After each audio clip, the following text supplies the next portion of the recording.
Alrighty, let's get into this intro.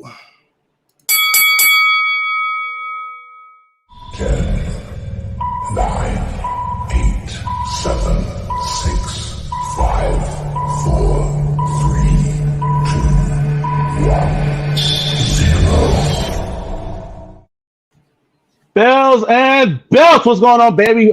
Coming back to you on a Wednesday. We had to take a little bit of a break for a pause for the cause. I'm your boy Cedric Dean. I'm here with the three-time Texas champion, Man Up. Man Up, it's good to see you, bro. I missed you. No, not really. Not really. I'm not. Let me stop. Let me not start this show by lying to you. Then you think that I actually missed you. Because we all know, everybody out there know that I tolerate you. So, Man Up, it's okay to see you right now. That's messed up. That's messed up. But y'all see how you do me, y'all. Joe is not able to join us today, but let's go ahead and get into this. Go ahead, Dale. All right. So we gonna after our last little break, we're gonna come at y'all with a new series that we're looking to do, and we're gonna see how you guys like it out there. This is moments in wrestling history that we wish that we were at. So we're gonna go back into we'll jump in the time machine. Or for you Back to the Future fans, we're gonna hop in our DeLorean and we're gonna go back in time and take a look at some of these events, matches, cards in professional wrestling history that even at our age, you know, we wish we were there so we could be a part of it.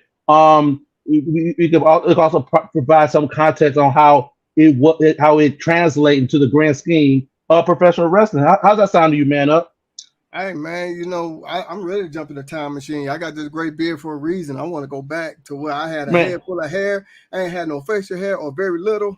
Let's do it. How was that back in the day? I mean, because all I know is this Man Up. I don't know any other Man Up. Did you like have like a big afro? I bet you had a high top fade back in high school, didn't you? Oh man, I'll be honest with y'all, man. I used to have braids. Yeah, I know that's weird to picture me with that, but yeah, I used to have. You had braids. I had braids. I had. Oh, you on the spot now? You're on the spot now. All right, so basically, what you gonna do? You're gonna find this picture and you're gonna post it in the group. You're gonna post that in the group because I can't picture that. Oh my, Man Up with braids.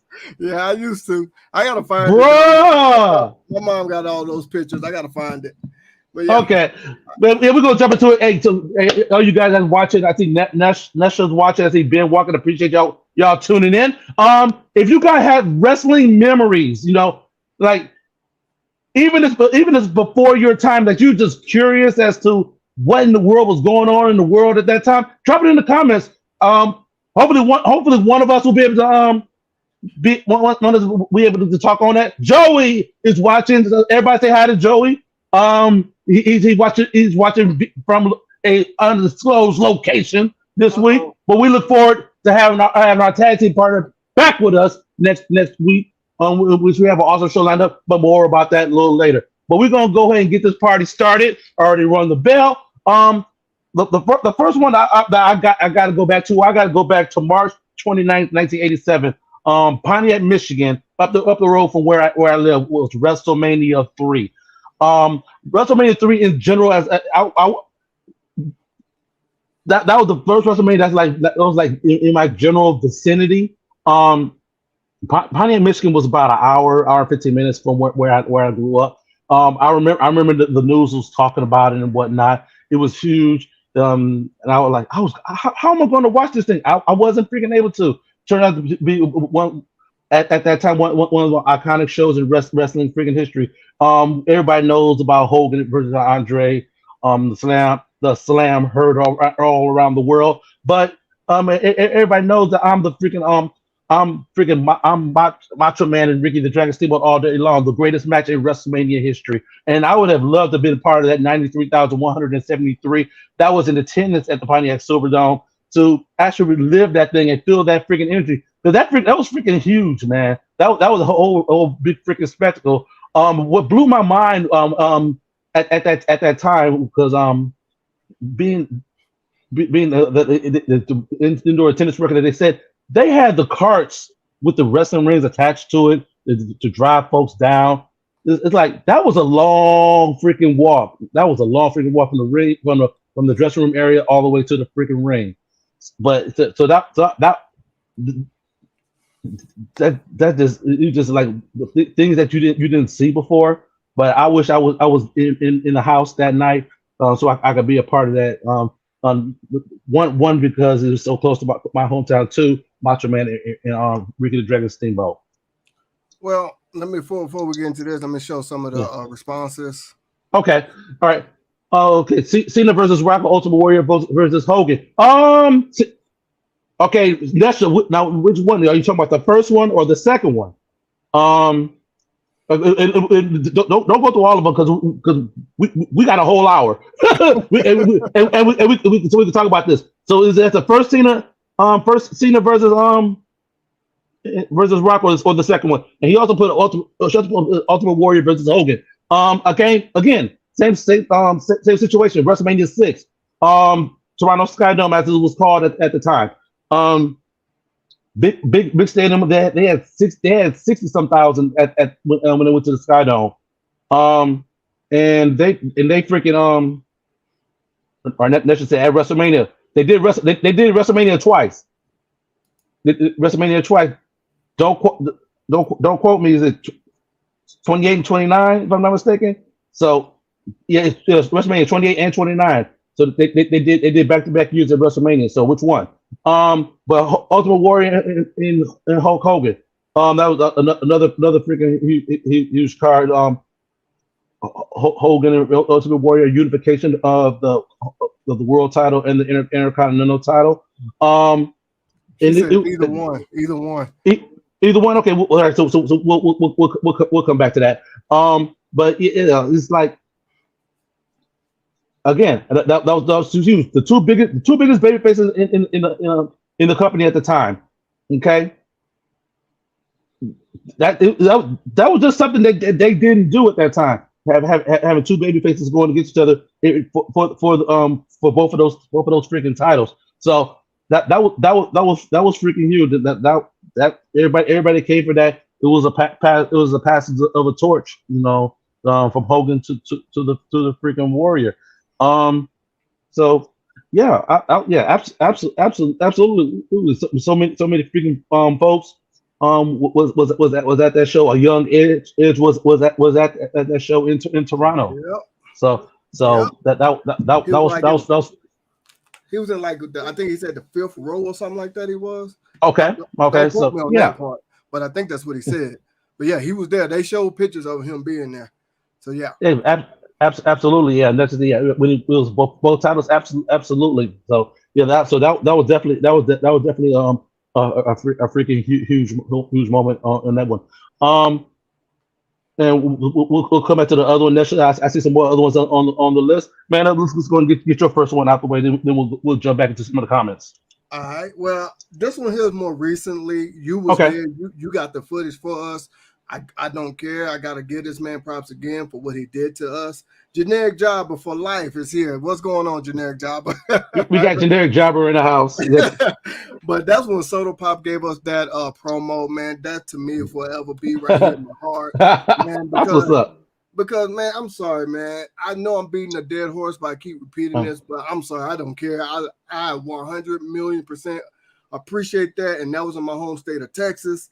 And I wish I was there at that moment to shake his hand to say thank you. But so I just that was a pretty good moment for me, even though I wasn't there. Okay, well, that's cool. And I'm gonna show him this when I see him this coming weekend. The Dogbar Championship Wrestling is having a show this weekend, and I will see him on Saturday. So I will definitely show that to him. And just you all know who we're talking about. We're talking about Soda. The Carbonation Sensation Soda Pop, who will be joining us here on the show next week. So y'all stay tuned to that. We're gonna have a great conversation with him. All three of us will be back next week, and Soda Pop will be joining us on the show. Jump back into some of these comments. I think I saw. Okay, Piper versus Mr. T. That was a great feud. It was a good feud. It started it was kind of like the foundation for what WWE does to this day in regards to having their talent work with people who are mainstream, and they bring eyes into the product. It did a lot of good business in Madison Square Gardens. I want to say it's the War to Settle the Score. If I'm not mistaken, it was the one that was aired on MTV. For all you old heads who know when MTV actually showed music videos and not just showing shows like 16 and Pregnant. Yeah, back in those days when they actually showed music videos. Music television is what the channel's called. Same So thing. I ain't gonna get into it, but yeah, go ahead. I'm dating myself just a little bit, but that was huge, and in cooperation with that, working with someone who's in the mainstream on MTV. MTV was freaking huge in 1984, 1985. That was huge, and they had wrestling on that were from Madison Square Garden, the most famous arena. So it's like huge. That was huge. So from a historical standpoint, for them to be able to have that level of interest, in. Oh, also I forgot Cyndi Lauper. She was like one of the hottest singers at the time as well. So they had her repping to that as well. Piper has been in relations with her as well.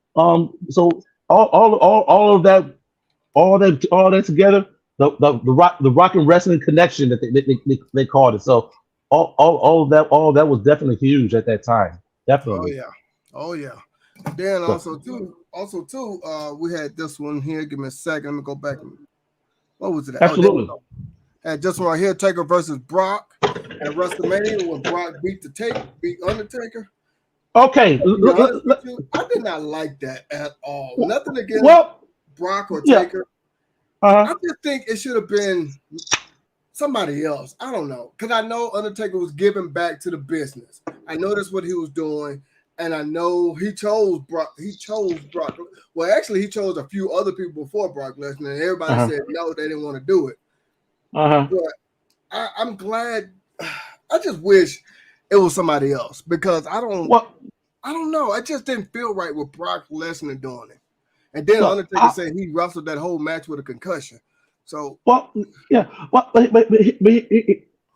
I see what you're saying from that standpoint. I'm looking at from the standpoint that here is the Undertaker had this undefeated streak. Nobody could beat him.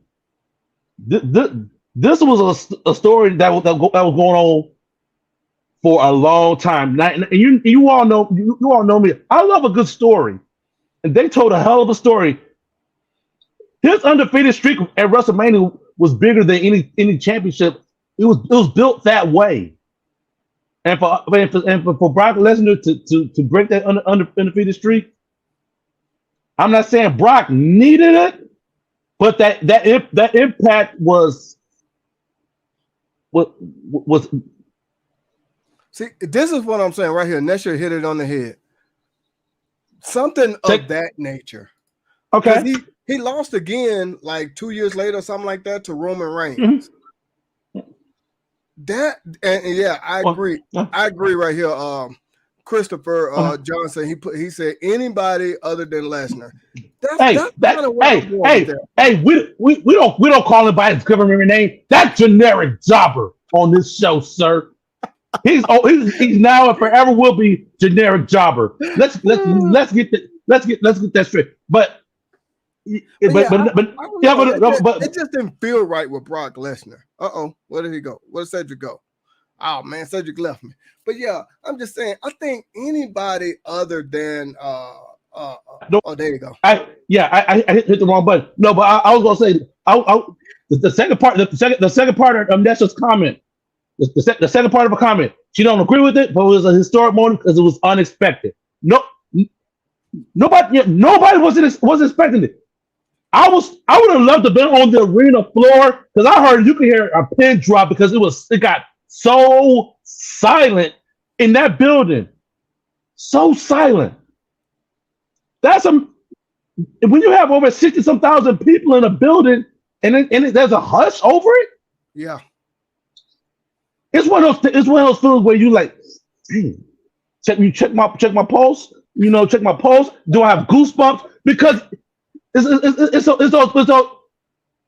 as much as we get on wrestling shows for being predictable and whatnot, nobody called that. Well, Nobody called. that's true. But would you have said the same thing? Let's just say if it was John Cena. Let's just say if it was. Well, Seth Rollins or Randy Orton. okay. Let's do this. Let's put it into the comments. Think about at that time where it was Undertaker, Brock Lesnar, whatnot. If not Lesnar, who? Yeah. If it was, no. Put it in the comments. Like who else was on that roster that you could did it? If Cena if they would put Cena in that role to have him be the Undertaker, they would have crapped all over it. The fans would have crapped all over it. They would have because I'm not saying Cena. No. I'm just throwing other options out there. No. Throw other options. Throw other options out there because and then we can have that discussion because we go back in time. So if not Lesnar, then who could we put in that place to that Undertaker could put over at that time? All right, and if you guys know, put it in the comments, and we can discuss this. John Cena, this was in Bobby Lashley. But Bobby Lashley wasn't in WWE at the time. He wasn't at that time. Okay, you're right. You're right. So think about who was in the company at the time. Which WrestleMania was that?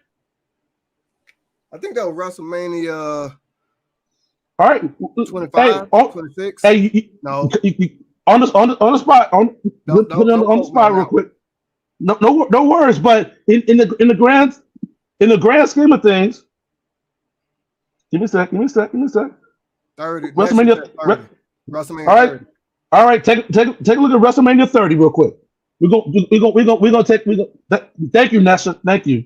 I'm trying to think. Then who at that time? Is exactly. If not Lesnar, then who? I'm trying to think. Yeah. All you gotta do, we can take a look. I'm just gonna point out some of the names from the card, okay? Because I'm just gonna, yeah. Okay, so this was Daniel Bryan went against Batista and Randy Orton and won the world title at that same show. Okay, Yeah. John Cena went against Bray Wyatt. Cesaro. Bray Wyatt. Yeah, there you go. That would have helped. So you would have put Bray Wyatt in that spot and let Lesnar put him over. Well, Lesnar is already big. Bray Wyatt. He ain't big. No, Bray Wyatt needed that extra step. You would okay. We can do some other things. Seth Rollins or any other NXT call up for that matter. Oh yeah, because Seth Rollins they were in the Shield at the time. They went against Kane and New Age Outlaws in a 6-man tag. All right, so they were still in the middle of building up the Shield. So this is prior to him breaking out and crashing in and winning the world title for the first time. I'm trying to think. Was Edge back at that time? No, Edge was not. Okay, because Edge left after WrestleMania 24. Okay, I'm trying to think who else. Okay, but yeah, I can't think of everybody off the top of my head. But yeah, no. I'm just looking at it. It's like who do you put? It seems like the consensus is thinking on it'd been good to do Bray Wyatt. Well, see, that's what I'm saying though. He was already popular, but he was not as popular as Brock Lesnar. Did Brock Lesnar Right. need that push? No, of course not. Bray Wyatt could have could have benefited. That's the word I was trying to use. Could have benefited more from it. And then I liked the Bray Wyatt's character at that time as well, too. You know, all that stuff. Right. So, yeah, I mean, and I'm not trying to. This person here says Cesaro. That's right. I forgot about him too. Yes, Cesaro. Yeah. Now, I'm trying to think of who else, but yeah, but yeah. All right, but here, go ahead. Yeah, but here's the thing. They said Cesaro or anybody in that Andre the Battle Royal.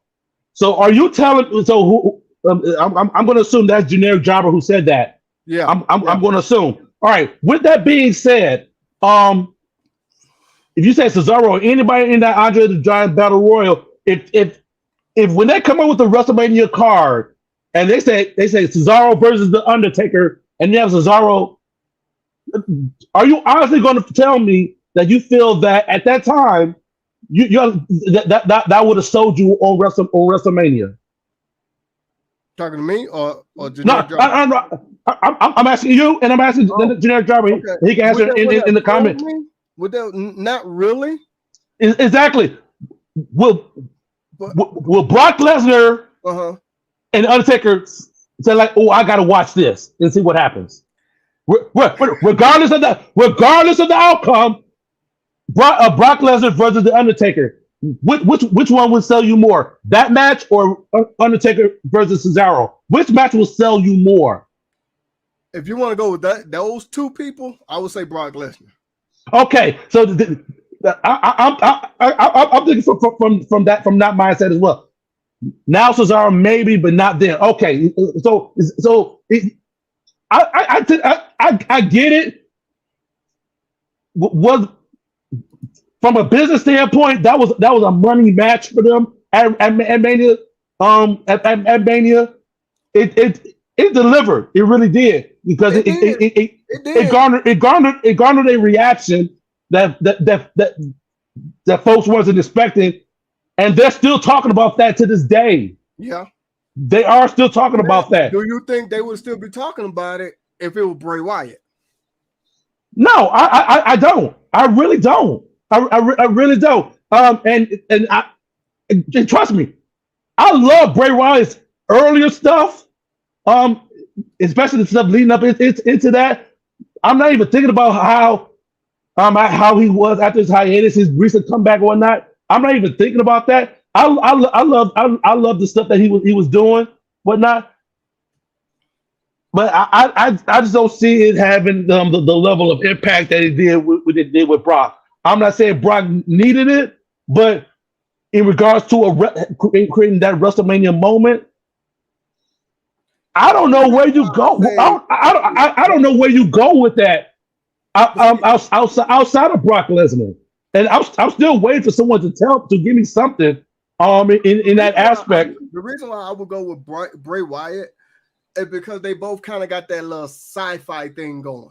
I guess you could say, if that makes sense. If that makes sense, how I'm wording it. Bray wasn't doing the Firefly Funhouse at that time. He was still part of that cult thing. With the Wyatt family at that time. And so that's why I would say Bray, because even Undertaker said out of all the characters, he loved Bray Wyatt the most. Bray Wyatt's character, that is. So and I know. Brock is the name that you needed at WrestleMania, though. That Nation nailed it right on the head. That was a good build, and it got you invested into the match at Mania. I just don't know where else you would go outside of Brock, outside of Cena. Daniel Bryan was the hottest thing in the company, but he had the trajectory to the world title. So it's like he ain't gonna. But you wouldn't believe him ending the streak. You wouldn't believe him though.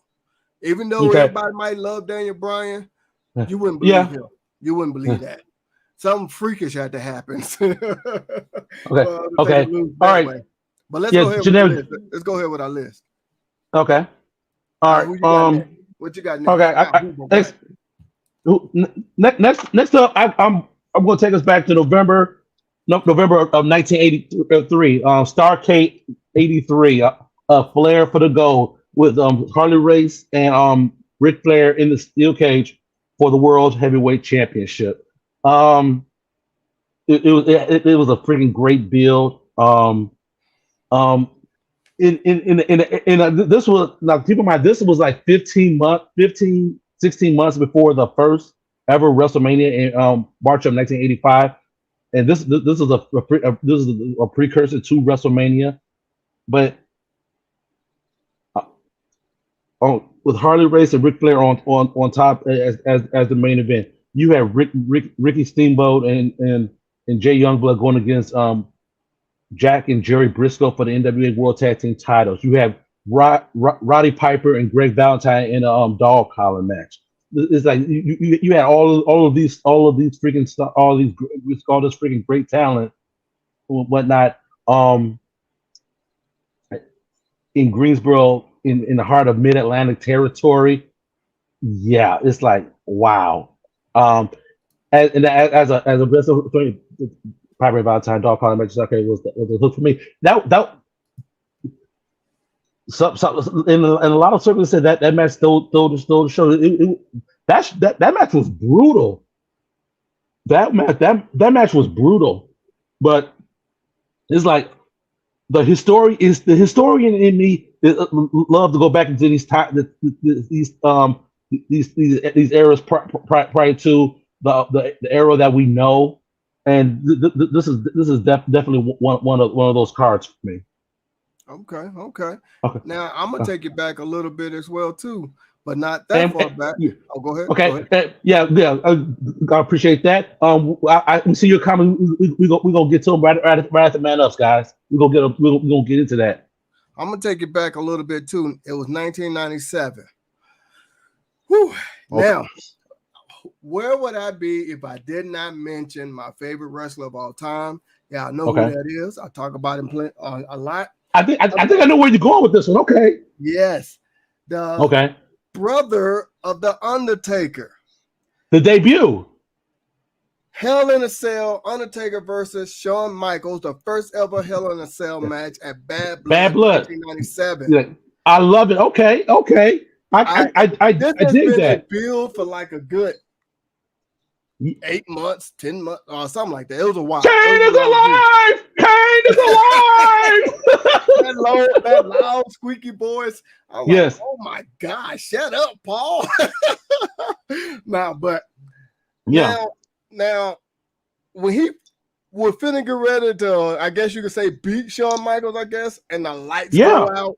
Then you hear that, I can't do it, but you know. Yeah, absolutely.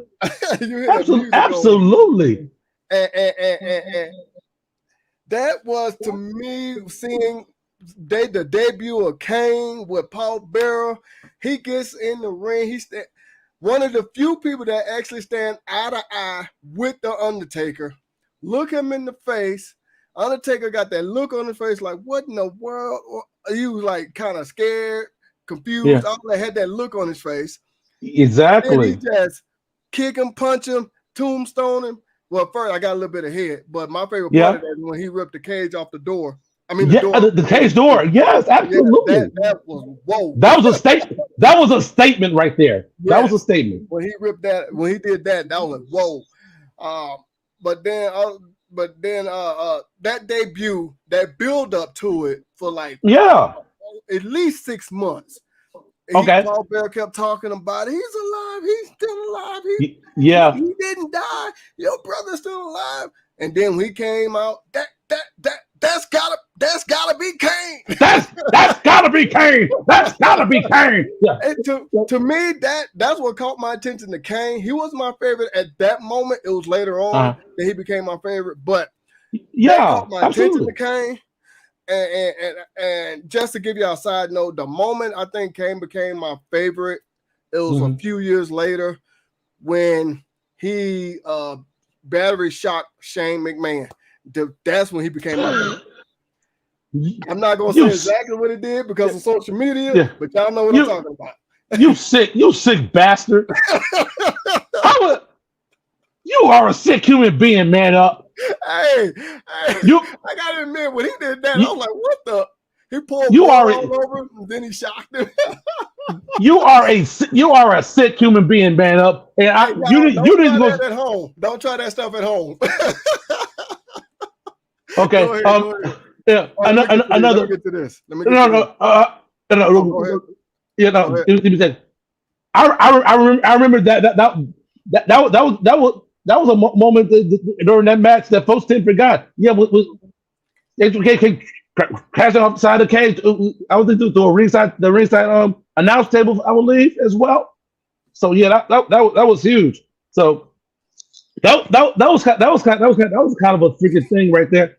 Roast the toast is the same thing, man. Shoot, man. Hey. What you won't do, Generic Jobber will do for you. Thank you, Generic Jobber. I was not going to say it because of social media, but you know. Who can't, man? Look here, man. Folks say a whole lot freaking worse. Man, Generic Jobber, I salute you, sir. Okay. Go ahead. All right, so Nessa, you said Bret Hart versus Shawn Michaels, WrestleMania 12, the Iron Man match. Again, that was another another one. Another one put in the context. That was another good build. They started telling that story with Shawn Michaels' return, coming back at the Royal Rumble. He made the comeback after he had the dizzy spell and whatnot, injury whatnot. He made a return at the Royal Rumble, won the Royal Rumble. Then they're still talking about the boy had a dream. They brought back his trainer Jose Lothario. They were doing all this stuff to tell the story going into that match with Bret Hart. So and they went at it for 60 damn minutes plus in an awesome freaking match. And put it into context, yes, Shawn got the win, but this was the genesis of that Bret Hart heel turn that we was gonna see that go full circle at WrestleMania 13 against Stone Cold when they did that double flip. So this was the genesis of that. So that, from a historic standpoint, I can definitely appreciate that. But do you really look at Bret Hart as a heel though? Do you really? I whatever you put in front of me, because you got to remember that. Yeah, he did a lot of stuff as a babyface, but he started his WWF career as a heel in the Hart Foundation with Jim Neidhart. So he was a heel on that front. Brad can make you believe what he wants you to freaking believe. He did a lot of good work as a freaking heel. He really did. So absolutely. So Nesh, I appreciate that. I saw another comment earlier. I think I saw Magnum TA versus Tully at Starrcade. That's further up, but yeah. Yeah, if you can find that one for me. I saw that. I didn't want to get. I know it got lost in translation. Broccoli. There we go. Generic Jobber came up to me with a good one. Starrcade '85. They did Flair versus Dusty Rhodes. With this one. That was the main event. But again, this is the match. This match stole the show. It was one of those matches like, oh my god, especially with the ending of that match. Oh man, Magnum TA took that broken piece from that wooden chair, then he jabbed it into Tully's head. Yes. Hey, that was brutal. Yeah, that was brutal. Oh, and so I would love to be in a fly on the wall on that one. And that is a good point. He never said I quit. He said yes, yes, yes, but he never said I quit. You never heard him say I quit. That's a good point.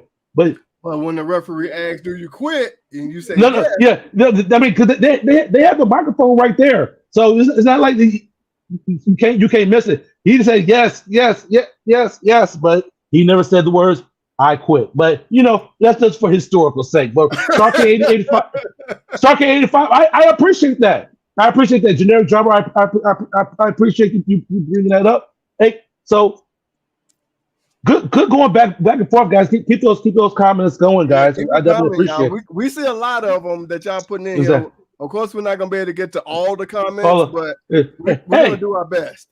exactly. So, and also in the comments, if y'all like this format, this is something that we can bring on every couple of months, and we can do this. So let us know in the comments, because we do this every Wednesday for you guys. So we definitely appreciate y'all input on it. But another one that I have on my list is going back to my first wrestling memory. And I did a short on it. It's up on the YouTube page of one of my shorts when I was on a layover in Phoenix, Arizona. And I'm going back to March 1st of 1986. That was a taping of Saturday. Oh, thanks, Ness. I appreciate that. Appreciate that so much. But I'm going back to Saturday night's main event, March 1st, 1986. It was Hulk Hogan going against the Magnificent Morocco for the WWF Championship, with Bobby the Brain Heenan as his manager. Now at that time, Mr. Fuji was his Morocco's manager. So and then King Kong Bundy attacked Hogan. He crushed him. Did the avalanche in the corner to Hogan. Then he avalanched him on the canvas, hurt his ribs. That was my first wrestling moment. I was like, yeah, I was a shocked 8-year-old watching this, because I hadn't quite turned 9 yet. I was an 8-year-old watching this. I was like, is he gonna be okay? I know I was a naive 8-year-old, but I was like, oh. These saw the British Bulldogs run to the ring to um to try to comfort Hogan, take him to the back. Of course, that was the lead into WrestleMania, to the main event in the Big Blue Steel Cage match. I want to say that was the first time that they had that cage. That was that Big Blue iron steel cage. That they had had the cover at the top. It didn't have the cover at that time. It didn't have the cover. They have 4 different sections that the ring crew had to bring to the ring and set that up. So with that freaking took time, and that was the cage that they used for a long while. I want to say the last time they used it was in 1994. So they used that Big Blue cage for a while before they started bringing back the mesh ones again. So I can imagine getting thrown into that hurts a little bit more than the fencing does. I would say. So the fencing is a little more forgiving than that blue one. That one, the other one freaking hurts. So just for context, and for the kid in me who started watching pro wrestling in 1986, that I had to include that moment. Generic Driver, I see your moment there. But yeah, let's go and get man ups real quick. Then I'm gonna come back to that one. I missed Saturday night's main event as well, and I want to have a talk about that as well, Nesla. We'll come back to that, but let's go and get man up real quick. All right, I'm gonna get into this one. I'm gonna try to make this one quick. This is the match the last match I watched before I took a hiatus from wrestling. I talked about this before. It was Undertaker versus Triple H, Hell in a Cell at WrestleMania 28. They called it the end of an era match because those were the last 2 of that time frame, I guess you could say, that was still going strong. Let me put that in quotes. And at that time, it to me, it was changing. And it's not like I didn't like it. It's just different. And I Well, will be a little honest. I wasn't really fully accepting of it right. at that moment because you get used to something It, and they it, have it's, to it's change with the times. yeah. It, Yeah. it's like I stopped watching wrestling for like a good 8-9 years after that match, after WrestleMania 28. Wow. It was about 8 years, something like that. And Darn. It And to me, affected. I would never forget that match because the Undertaker and Triple H and Shawn Michaels, because he was the special guest referee, they Right. told the most beautiful story in Uh-huh. a match at all time. Oh, And you. go ahead. Yeah. That's I don't like change. Hey, Man Up doesn't like change either. So, in that aspect, y'all are twins. So, yeah, y'all are twins in that aspect. It's not so much that I don't like change. It's just I don't know. You got. I'm like you. I started watching at a very young age, like 8, Mm-hmm. 7, 8, or 9. I almost say 8, Okay. but whatever. And it was basically, some rough and tough kicking ass, everybody busting knuckles and stuff like that. And it was starting to change because, the times are changing, and, Yeah. and they couldn't keep doing the stuff that they was doing. And I understand that. I did. Trust me, I do. Uh-huh. But I did not want that change in my wrestling. So I took I get that. from watching wrestling. And then what made me start back watching wrestling, a good buddy of mine said, "Hey, man, you should watch, what was it, WrestleMania? Well, whatever." But anyway, I watched WrestleMania a few years ago, and that's what made me got back into it, like I am now. But I've always been a wrestling fan. I still will watch old school shows and stuff like that. But to me, that one was, I'll never forget that. Undertaker, Yeah. Triple H talking about, "You stay down, Sean, end this now, or I'm going to end it." We're talking about hitting with the sledgehammer. Of course, he didn't. Shawn Michaels, sweet chin music, Undertaker put Shawn Michaels and Triple H in Hell's Gate. Triple H powered up the Undertaker while he was in Hell's Gate. Power bombed him on the steel steps, made him let go, all that good stuff. That match lasted for at least a good 45 minutes or so, something like that. It was a long ass match. It was. Say that was an Iron Man match, damn near. But yeah, that was a good match, man. Well, go ahead. I get what you're saying. So and let's just say she's 43, so she will understand that. In regards to wrestling, I know I went back in time. I went back to 1983. I think 1983 is the furthest back I've got. I got some here from even earlier than that, but I'm just going to use this as an example. In 1983, in that steel cage with Harley Race, it was a deep evolution. Now that was 40 years ago. It's a deep evolution to how that match, our steel cage match back then went, versus a steel cage that we will see now. In 1983, you ain't see Harley or Ric Flair jumping off the top of the steel cage and crashing down at anybody. You saw them beat the hell, maul you in a cage. You'll see Ric Flair's head getting raked across there with Ric Flair, the proverbial Ric Flair crimson mask, because that was more blood and guts. In 2023, you're gonna see folks get ran into a steel cage. You're not gonna see no blood. You're still gonna see what they do in the ring for the most part in regards to high spots and stuff like that. But you're not gonna see that level of mauling that you will back in 1983. So with that being said, I know I have a lot of the old heads in here now. Jeanette Jarber, I think you may appreciate this as well. But from a wrestling fan standpoint, are you wait a minute. I like this one. Oh, hey, hold on. There you go. I like that one. They bleed too easy out. They they bleed when it's not necessary.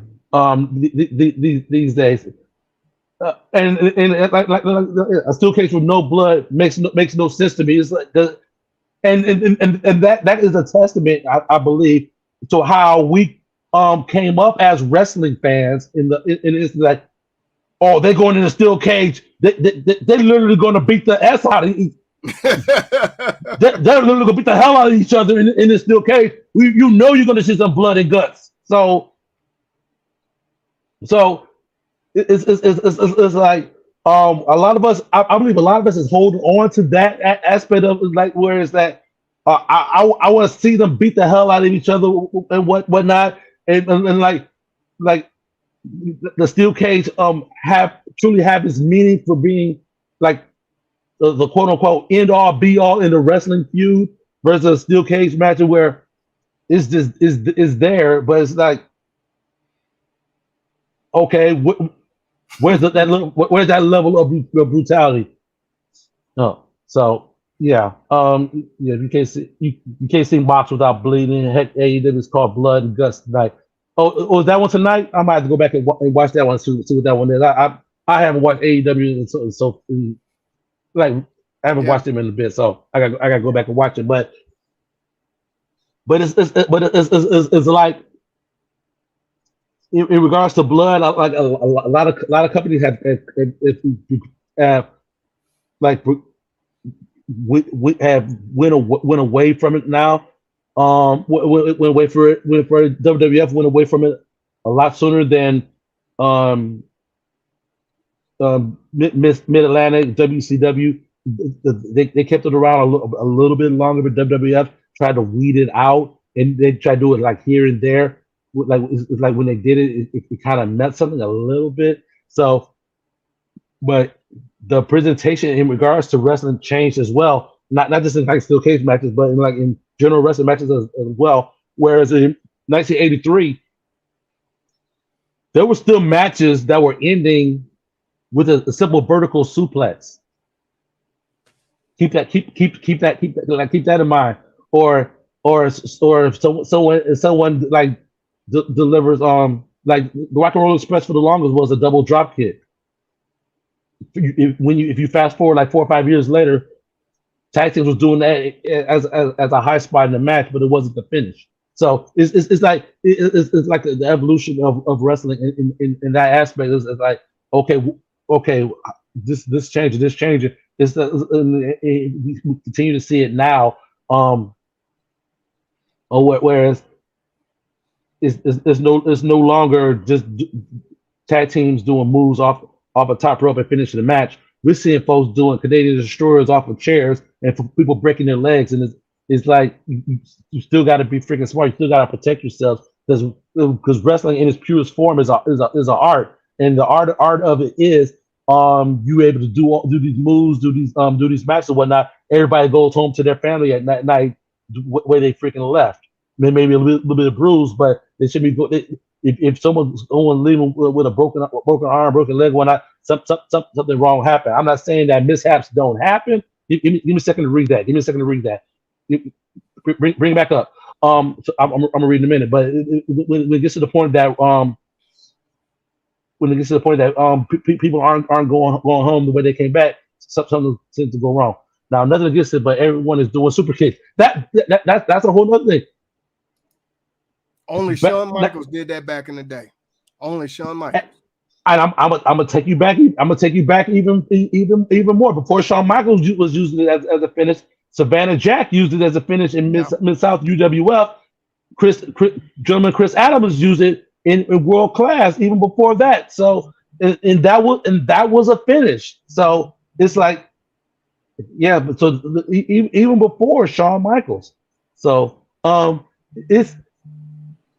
it's like the I hate to keep on saying it, but it's how the wrestling presentation has changed over the years, and we have seen a lot in I would say about 40 years. So yeah. Antonio Mendoza joining the party, appreciate it. Yeah. All righty, let me go ahead and give another one before we run out of time here. Okay. I kind of want to go back a little bit. I'm gonna be a little biased on this one. I'm gonna skip Oh, one that I have written down, but I'm gonna build. you Go ahead. you biased? No way. No way.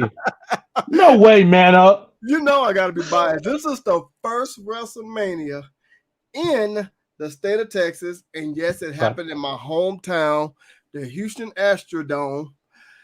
It had a grand total of close to 68,000 people at the time, which was real large at that time. And this was in April of 2001, and I'm talking about WrestleMania 17. Oh yes, we I wish I was there because that was Rock versus Austin. Yes. I wish I was there, and I never went. I never went. Okay.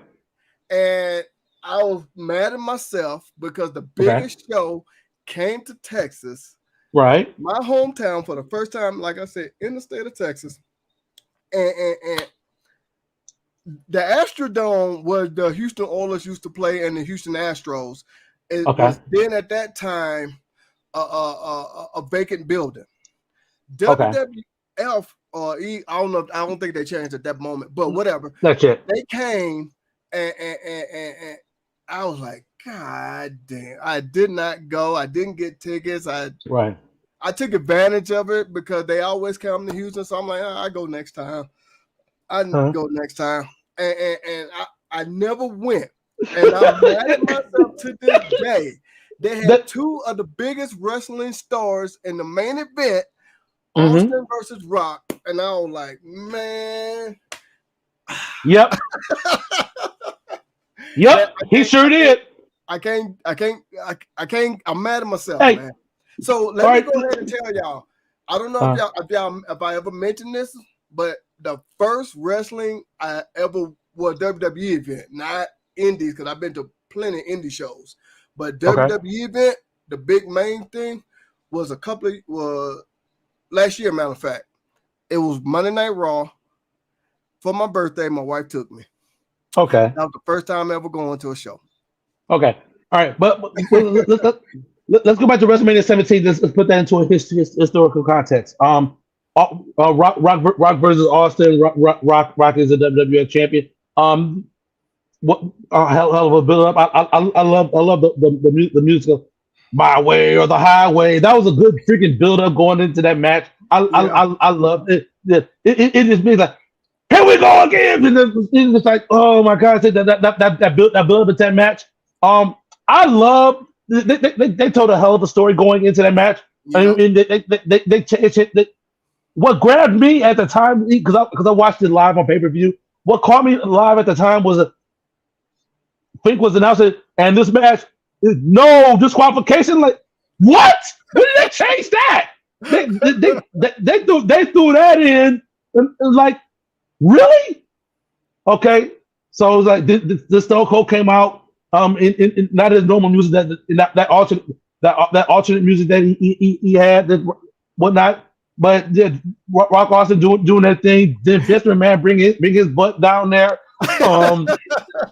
After Shane freaking polished him up earlier in the night, McMahon came down there. Austin told him to grab a chair. He grabbed the chair. Austin walloped the freaking Rock with a freaking chair. Then he started beating the Rock all the hell with the freaking chair. Then he won the title back, and he shake hands with McMahon. I'm like, yep. Really? Yeah, that's something you didn't never see coming. You didn't see coming. We didn't see it coming, but it's like, this dude made your life a living hell. Now you trusting the devil. He made a deal with the devil to get back the freaking championship. So, oh man, yeah. I agree with you. I got to agree with you right here, Antonio. Exactly. And another one of the outside that, another WrestleMania moment is freaking Edge spearing Jeff Hardy while Jeff Hardy was hanging from the championship belt. Ooh. Okay, I'll put this into context. That was a great spot and all. Because he was holding on to that thing. He was attached to the letter. Bubba Ray Dudley had brought the chair back because Jeff Hardy was holding on. So Jeff Hardy was literally hanging on this thing, and Edge delivered a beautiful freaking spear. I thought they both was broken in half. Yes. I gotta ask the question to Jeff Hardy. If you win the match by grabbing the tag team titles, why you didn't grab the tag team titles while you was holding on for dear life? I mean, I gotta ask these questions. After the fact, at the moment, I ooh and ah like everybody else when Edge came off that ladder with that spear. But I'm like, you would have won the match. You'd have been the champions. If all you do is just grab the belts and come on down with it. Things to make you go. Yeah. So things to make you think. Yeah. So exactly. So, but all in all, yeah, that was a freaking good show. I would love to have been on the I would love to feel the vibe in the room after WrestleMania 17 after he made that deal with McMahon and one time I would have loved to be felt that reaction because initially Austin won. That was cheers. Yeah. That was cheers. Everybody still loved Austin. It took a long time for him to get boos. Everybody still loved Austin. In hindsight being 2020, they didn't want to boo Austin. They didn't. Yeah. They did not want to. So they tried to force that heel turn, but folks wasn't feeling it. But you know, it is what it is. Side note: Austin did say that was the worst decision of his career to go heel at that time. But go ahead. Yeah, absolutely. Yeah, absolutely. So yeah. But as we're coming to the top of the hour, we're gonna go ahead and put a bow on this. So with that being said, all right, we appreciate everybody that with the input. Hey, if you guys enjoyed this going down memory lane, moments that we wish we had, drop it in the comments. Let us know. Because an idea just come to our head. We don't know how it's gonna play out. So you guys let us know. If you want to see a part 2, and because we don't have Joey here, and we know that Joey has his opinion of matches one night that he would have loved to have been back. So if you guys want to see do it again with Joey next time, let us know in the comments. But in the meantime, appreciate that, everybody. In the meantime, we're gonna do what we do real quick. Man up, we got a YouTube channel, don't we? I think we do. We do. I don't think I know. What do we do? Let me stop. I'm trying to do what Joey be doing, so it didn't work. Yes. So what y'all can do for us to help support us, to help us grow this thing, to help keep the content going, go ahead and subscribe to us on YouTube. When you subscribe, make sure you hit all notifications. We want you to hit like, comment, and subscribe. Subscribe, hit all notifications. So anytime we do anything, you will be notified. Because we do more than just these hour-long shows. We bring you a whole bunch of stuff pertaining to wrestling. And with all that being said, we also do Facebook. Cedric? With Facebook, Bells and Bells group on Facebook. We do a lot of polls, and we do a lot of other stuff. We do a lot of shares and stuff like that. But you can really get involved into the creative process.